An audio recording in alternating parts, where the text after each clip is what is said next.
So in the previous German lessons, we learned a lot of new vocabulary, and in this lesson, we're going to solidify your understanding of German sentence structure, in particular using SVO German sentence structure.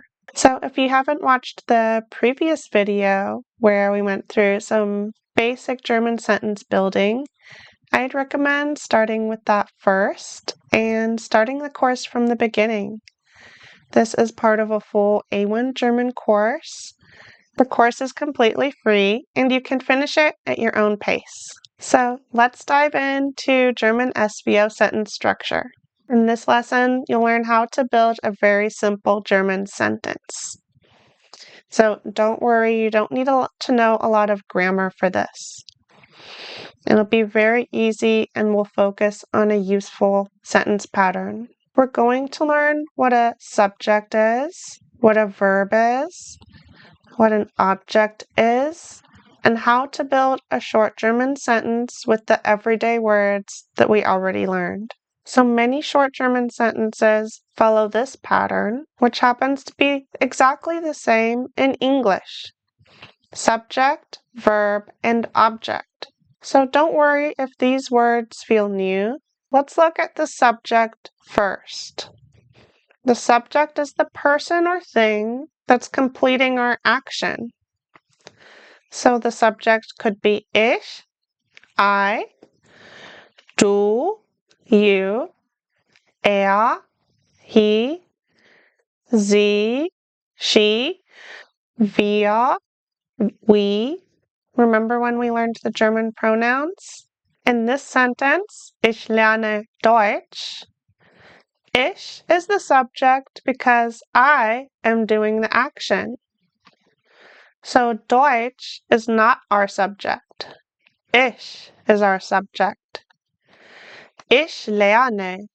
I learn. Now what is our verb? The verb is the action word. Lernen, to learn. Lesen, to read. Trinken, to drink. Haben, to have. Sehen, to see. In the sentence, ich lerne Deutsch, lerne is the verb because it tells you the action. And if you haven't learned to conjugate German verbs yet for the pronouns, like ich lerne, du lernst, lernt, remember to download your German verb conjugation resource. This is on the A1 German course page and it's a free download. You can use this to look up German conjugation patterns for different verbs. Now, what is our object in the sentence? The object is the person, thing, or idea that comes after the action. So in the sentence, ich lerne Deutsch, Deutsch is the object because it tells you what I'm learning. So we have ich, our subject, lerne, verb, and Deutsch, our object. So you can see this is a very simple sentence structure.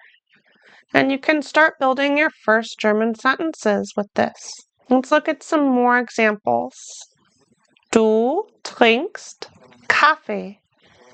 You drink coffee. Our subject is du trinkst is the verb, and Kaffee is our object. We have subject, verb, object. And how about our next example? Liest ein Buch. Now remember, I-E is pronounced E. Liest ein Buch. So if you need to review your German pronunciation, remember to go back to lesson 3, German pronunciation basics, and practice all of those vowel sounds. Liest ein Buch.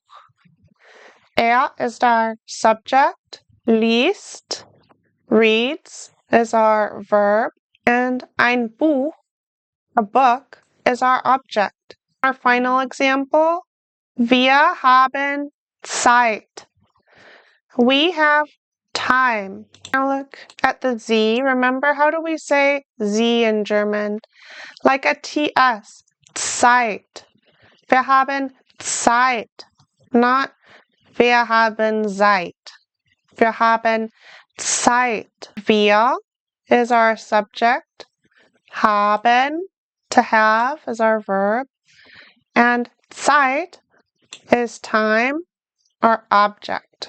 So practice reading these sentences with me. Ich lerne Deutsch. Du trinkst Kaffee. Liest ein Buch. Sie hört Musik. Wir haben Zeit. And do you notice the same pattern each time? We have first is who, our subject. Second is our action, the verb. And third is the thing, our object. And when you make your first German sentences, don't try to say too much. Just start with the basics. Try building your own German sentences and writing some down. When you write down German sentences, you can practice verb conjugation, German spelling, and you can even say the words aloud. I'll see you in the next module that's all about everyday life basics. And we'll start with food and drinks. I'll see you in the next lesson.